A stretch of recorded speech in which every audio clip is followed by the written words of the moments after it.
السلام عليكم ورحمة الله وبركاته. أهلا وسهلا بكم في هذا الفيديو الجديد على قناتي، ومع قصة رياضية مثيرة أثارت الكثير من الجدل على مواقع التواصل، وخلفت ردود فعل واسعة بين الجماهير والمتابعين.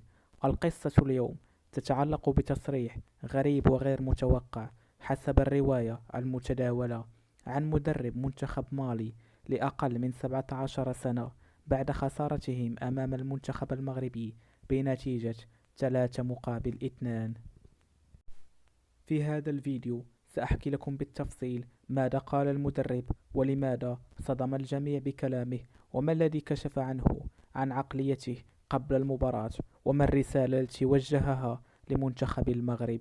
فشدوا الأحزمة، ولا تنسوا دعم الفيديو بالإعجاب والاشتراك إذ كنتم من عشاق الكرة والإثارة الرياضية.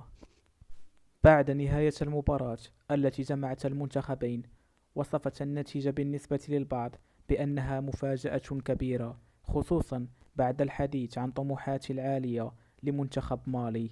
لكن المفاجأة الأكبر لم تكن في أرض الملعب، بل في قاعة الإعلاميات بعد اللقاء، حيث خرج المدرب مالي بتصريح قوي وواضح وصادم لدى الكثير من المتابعين.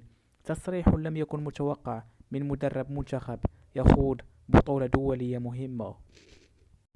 قال المدرب إنه كان يتوقع الفوز بسهولة على المنتخب المغربي، ليس فقط الفوز بل الفوز المريح، وأنه لم يتصور إطلاقا أن فريقه سيخرج خاسرا.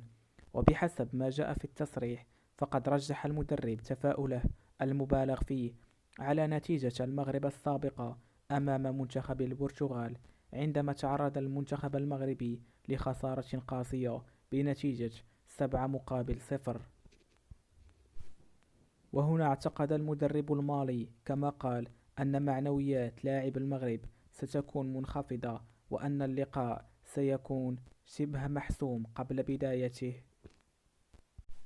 لكن داخل الملعب حدث ما لم يتوقعه. المدرب المالي قال أيضا أنه لا يعلم كيف تعرض منتخب خسر ب7 أهداف في مباراة سابقة لأن يهزم فريقه، وأضاف أنه تفاجأ بالروح القتالية العالية والانضباط التكتيكي الذي قدمه اللاعبون المغاربة خلال اللقاء. والأكثر إثارة للجدل أنه قال إن المنتخب البرازيلي يجب أن يحذر من المنتخب المغربي، لأن ما ظهر في المباراة يدل على فريق قادر على تغيير صورته وإحداث المفاجآت. ورغم كل الصدمة التي عبر عنها، فقد ختم المدرب تصريحاته بلهجة محترمة قال فيها: أتمنى كل التوفيق للمنتخب المغربي في بقية مشواره. من وجهة نظري كمقدم ومتابع، فإن كرة القدم لا تقاس بالماضي ولا تحسم قبل اللعب، ولا تتأثر بالنتائج السابقة بقدر ما تتأثر بالتركيز والروح والإصرار. قد تخسر ب7 ثم تنهض وتفوز، وقد تفوز ثم تسقط. هذه كرة القدم الجميلة المليئة بالدروس قبل الألقاب. والآن أريد رأيكم أنتم، هل تصريح المدرب كان تصريحا شجاعا، أم كان قلة احترام للخصم وعدم تقدير لقوة المنتخب المغربي؟ شاركوني آراءكم في التعليقات، ولا تنسوا دعم الفيديو بالاشتراك والإعجاب ليصلكم كل جديد.